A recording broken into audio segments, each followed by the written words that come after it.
What's up, everyone? This is Soul with another recap of two interviews that were done just earlier today. One of them was with MrGM and Holinka.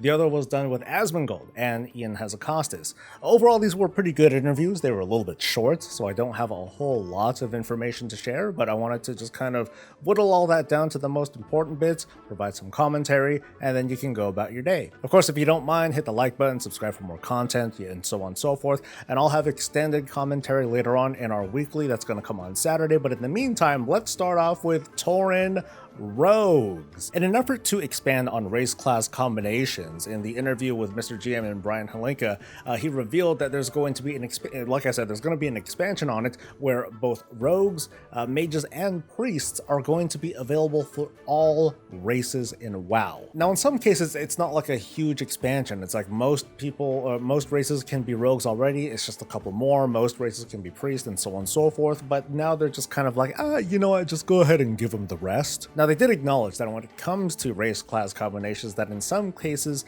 there's like some back end stuff to do. There are lore reasons why mechanomes can become paladins or something like that. And we've seen that, I guess I'll call them natural classes. Hunters and warriors, pretty much anyone can be those. And there was a lore established reason why Death Knights why any race, can be Death Knights. We can refer to examples where, hey, you know what? Night Elves can and should be paladins as well, but I guess it's just a matter of time. It looks like the team is working towards that, and it's just a matter of putting in the work and perhaps a little bit of story to make sure that goblin demon hunters become a thing. On the subject of talent, it looks like importing and exporting talent isn't going to be an immediate thing at launch, and that was something that I was excited about. Holinka explained that that the team is kind of wary about having that sort of feature in. I guess one, it's not a very high priority thing. They want to first get the talent out, but when it comes to import exports,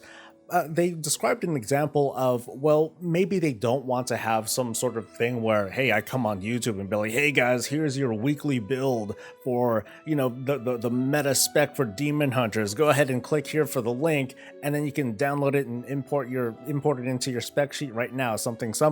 I guess they're a little bit wary of that sort of situation.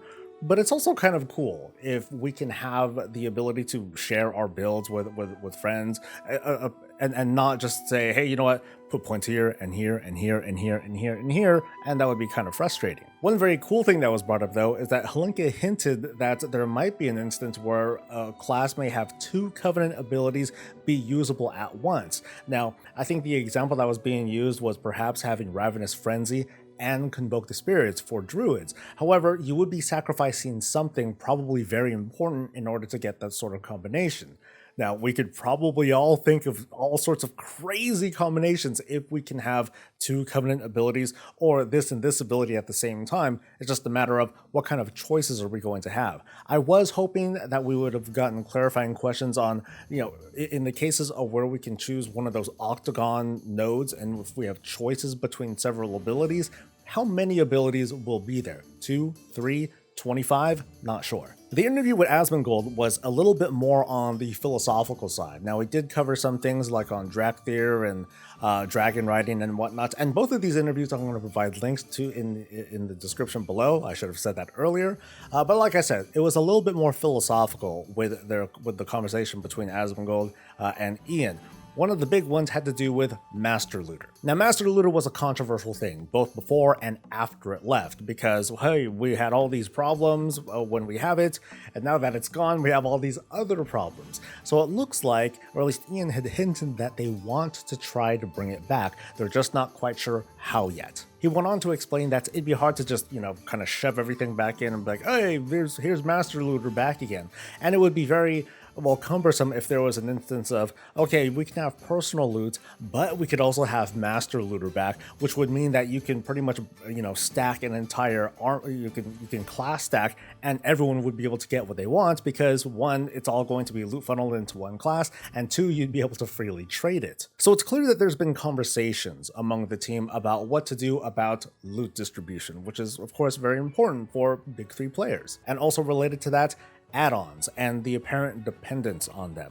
Ian acknowledged this pretty succinctly by pointing out that there's a difference between informational add-ons and computational add-ons. And it's the difference between, hey, here are all these things that are going on in this fight, how am I going to communicate this to my team, versus, computational add-ons that do all that guesswork for you and just tell you what to do.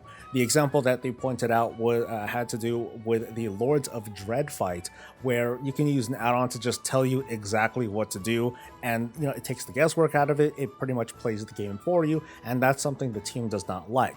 However, disabling those things can easily break like everything else, and so the team is just kind of struggling to find an answer as to how they can proceed forward without messing up informational add-ons that a lot of us use today. And there's one more highlight to bring up, which is with regard to spoilers with encryption, and how, we as players, we tend to look at all this information beforehand, and, like I said, it spoils us with the story. It lets us know encounters a bit too far ahead of time, and it trivializes things, and how the team is sort of maybe looking towards ways to encrypt data where we can still test out stuff, but we can't really see everything. Although we've been hearing that since roughly Battle for Azeroth, when they had encrypted several things in the 9.2.5 patch, so that all of us would be like kind of surprised, but they haven't really done much of that since. And since then we've been massively spoiled with Shadowlands stuff, and we've been able to dissect it and talk smack about it, and even before we had seen it go live. And even though some people might see it as janky anyway, seeing that stuff ahead of time, it tends to take away some of the magic and excitement. So it seems to be something that they're working on, but there's not much. So overall, there was some revelations that came out, notably the race class stuff. I thought that was really cool.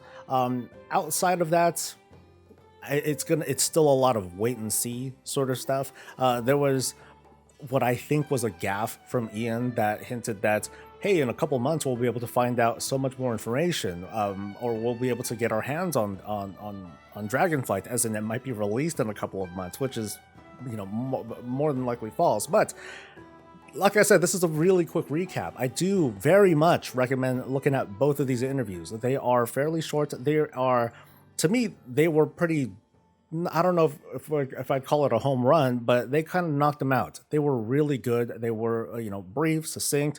It was good information, good questions, and good answers. So check those out. I'm not doing them justice at all, but I do hope that you come back in a couple days for the weekly. I'm going to do a, kind of a more meaty recap of how things are going with Blizzard and the World of Warcraft team and Dragonflight and World of Warcraft in total. So I hope to see you soon. I'll see you guys for the next thing. Until then, stay safe, stay healthy, and stay breezy.